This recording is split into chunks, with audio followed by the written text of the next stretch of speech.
in a top 10 category of rom-coms of all time. And when Lucy falls for his charming brother,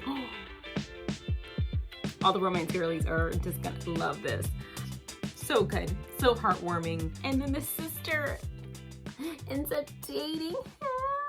Welcome back to Book Bri and Novel Ness. I'm Bri, and today we're going to be talking about underrated throwback rom-com movies. And so, how did I get this idea? It's because I've been reading American Royals. I guess because of the balls and the galas from the Davenports, I was like, I still need to be in that world, and this is a light and fun read right now. I'm on page, I think it's 106, so I'm about 100 pages in. The themes of this, which has been really interesting, I talked about it with Novel Ness, and we were like, it's kind of giving First Daughter vibes. First Daughter, Katie Holmes, that era, 2004 vibes. That led me into thinking about throwback, underrated rom-coms. We're gonna jump right into that and talk about those movies. Feel free to put in the comments, what do you think is an underrated rom-com? So first being First Daughter. So the setting is that the first daughter is going to college and she's feeling like, okay, all the security protection is kind of negating her from actual living the college experience. So the president tries to limit some of that. She's having the time of her life, she's having fun, she's finding friends, and then she meets this guy. And he's like really sweet, really cute. They're having a great time. And there's a really one cute scene that I won't spoil, but it's for them and when they go to the movies together. It's so sweet. I love rom-coms that make you like, it kind of sticks in your mind and you have like either like these food memories or something like that sticks out, and especially when you're watching with your family and friends. It's something that you can share together. I love that. So she's liking this guy, and then something happens where it takes a little bit of a plot twist, a little bit of a plot turn there. So I will leave that to you to find out, but it's so good, so heartwarming, and definitely giving the vibes of American Royals. Next up, we have one of my all-time favorites, which is One Fine Day. And this is with Michelle Pfeiffer and George Clooney. Here we have both them are opposites attract whether they like it or not. Melanie is juggling single parenthood with a career as an architect. Of course, at the time, everyone was an architect. Even George Costanza was trying to be an architect. So I mentioned George Costanza. Much like George, I didn't prepare because my phone ran out of memory. Yeah. George is getting upset. It's okay, we're fine. So last stop, we left off talking about One Fine Day, and we were describing Jack as commitment shy newspaper columnist who has his daughter every other weekend. When their kids miss a school field trip, Melanie and Jack, aren't those sweet names, agree to take shifts babysitting for the day, resulting in 12 hours of hilarious misadventures with one unexpected twist. This takes place in New York, much like When Harry Met Sally. I believe this is like taking place either in October or spring. I think it's more spring in New York, like early winter, spring. It is so cute. The good rapport, they're funny, their wit, their like flirtatiousness is really cute. All the kids are adorable. It's just kind of like really warm. I have my coffee with me right now. It's warm, it's very 90s. I love the styles in the film. I think it's like the s'mores Dunkin' Donuts with a little bit of the original. Mwah, chef's kiss. We also have another movie that I love that takes also place in the character of the city, but it's not New York, it is Chicago, Chicago, it's my kind of town, with While You Were Sleeping. As Lucy, a lonely subway worker, becomes smitten with a handsome stranger, but when she saves his life, after he's been mugged and fallen into a coma, his hilariously offbeat family mistakes her for his fiance. So that's really awkward. She's like, I saved his life, but like, I don't know what to do or say. It's just really awkward and really funny. Soon the mix-ups escalate as Lucy fabricates a life between herself and the man she's never met. And when Lucy falls for his charming brother, I know that all the romance girlies are just gonna love this. As she's forced to make a decision between the two. Y'all. This also takes place during the holidays between Christmas and up to New Year's. It's just a very lovable film. Also looks kind of centering place on family and what that means, and found family too. It's really just a bundle of adorableness, loveliness, kindness, finding that in people. What do you fall in love with those traits? Idealistic love or that real love? I'm searching for that real love while you're sleeping. So underrated. Love it. Okay, another one I think that also takes place in the city. It also has a sport involved, which is basketball, with just Wright, with Queen Latifah. Okay, first off, you have Leslie Wright as a physical therapist. She happens to meet, she's going to the gas station and she meets Scott Midnight, a basketball player. She like loves the game of basketball, her dad and her group loving basketball, and she happens to meet him, and then he invites her to a party. And so she's like for real is this happening? Because they finally, like, she wasn't just any type of crazed fan. She was like, she knew all the stats and the sports and everything. He knew she was like for real about basketball and, you know, about his career, not just for him being Scott Midnight. Her and her sister go to the party, but when she is about to see him, she gets nervous and she doesn't shoot her shot. Get the basketball term? Yeah, right there. Then her sister takes upon herself, she checks in with her and says like, is that okay? Like, you didn't take your shot, you know, at this, because maybe you do like him.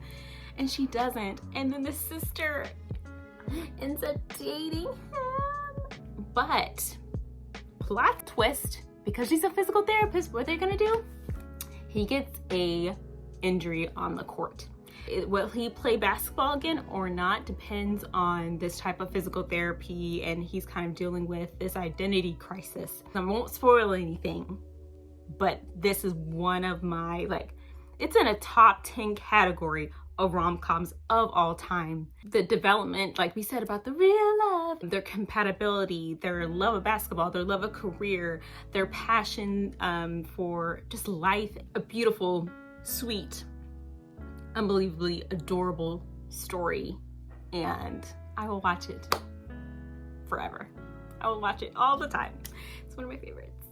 So another one we have takes place not far from New York, but in Jersey, New Jersey, and a little bit also in the city of New York, which is Jersey Girl. But it's the 1992 one with Dylan McDermott.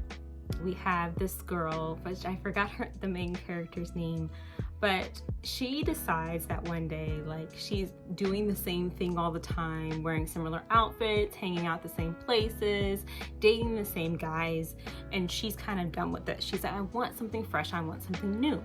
So she decides to aspire to this kind of new life, and she goes to a Mercedes dealership.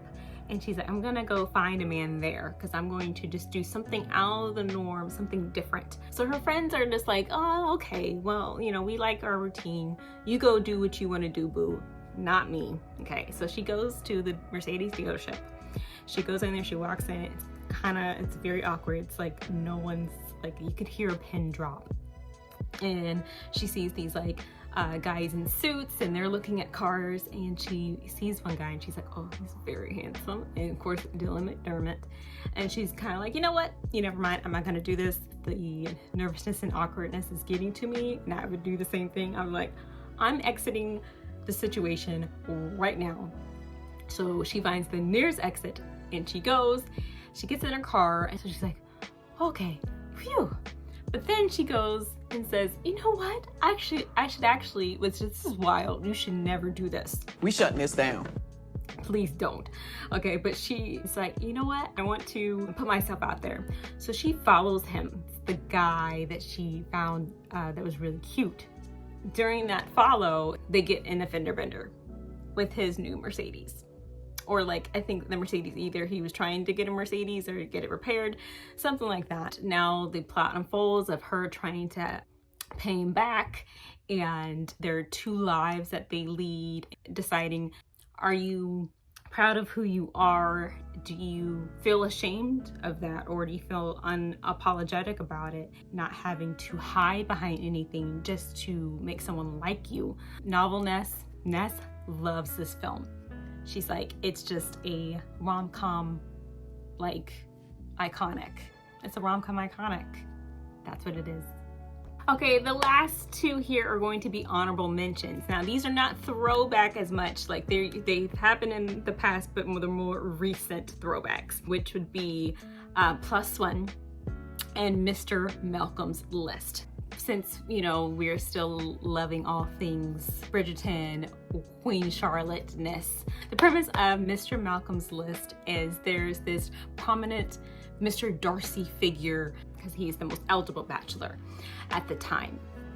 At this time. There's this woman tries to date him, but he basically talks to someone telling that she's like rude and obnoxious. I don't think he meant for this to go out into like the public, but it does, and she's very upset and very embarrassed. He talks to a friend, and they basically make a list of the qualities he's looking for in a woman.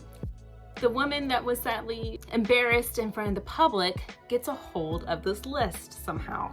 She enlists her friend and is like, hey, we can make you like the idealistic woman, and we can get you to fall in love with him, and then we'll publicly embarrass him because that's what he deserves. She goes along with the plan, and of course the plot continues, and you know, we find out, you know, I don't want to spoil anything later in the film, that she might be developing feelings for this man, even though she's supposed to publicly humiliate him. So it's a beautiful cast. The cast is so diverse, and it's lovely to see, and a period piece, because that doesn't happen very often. It was just spectacular that you get to see this type of representation, and it turned out wonderfully. This film, the score, I have it, like, I play it all the time when I'm working, when I'm trying to find something creative. It's just incredible. Then last but not least, we have +1, and I think that's with Maya and Jack. I forgot the characters they play, I just know their first names. The plot sets up that we have these friends from, I think it's from high school or college. I think it's college. And they get to know each other very well. They're like besties, they're best friends. Suddenly, as they're getting later into their late 20s and early 30s, they really don't have, they have people that they're dating, but it's not really serious for either of them. So they're like, hey, you wanna go to these weddings so that we're not alone and we can be each other's +1. See, +1. But being that close all the time and being together more is maybe causing some feelings to develop. You kind of see this sweet progression of friendship, and maybe more than friends, starting to occur, and it's just a very heartwarming film. I love the dynamics between the two, because it really shows like what the foundation of the relationship is like friendship, and what you want best for your friend, and you know, how you make each other better. And then that evolving into a foundation for a really good relationship, maybe. Okay, relationship maybe, because like, I'm not gonna give you any spoilers. And I just love it. It's just it's cool. It's a cool rom-com. Thank you for joining me, going down memory lane, back down memory lane with these rom-coms. I had So much fun recalling some of these films, and some of them I watch all year round. Some of them I haven't seen in a while. Feel free to like, comment the reindeer, comment, and subscribe. We love to have you here at Bri and Novel Ness. I hope you have a fantastic rest of your day. Let us know in the comments down below, what are some of your favorite underrated rom-coms? We love to talk to you in the comments. Bye y'all. Thank you for watching. I feel like anytime I talk about basketball, I have to mention, get your head in the game. I gotta get your head in the game. Gotta get your head in the game. You gotta get your head in the game. Woo! That was a moment in time.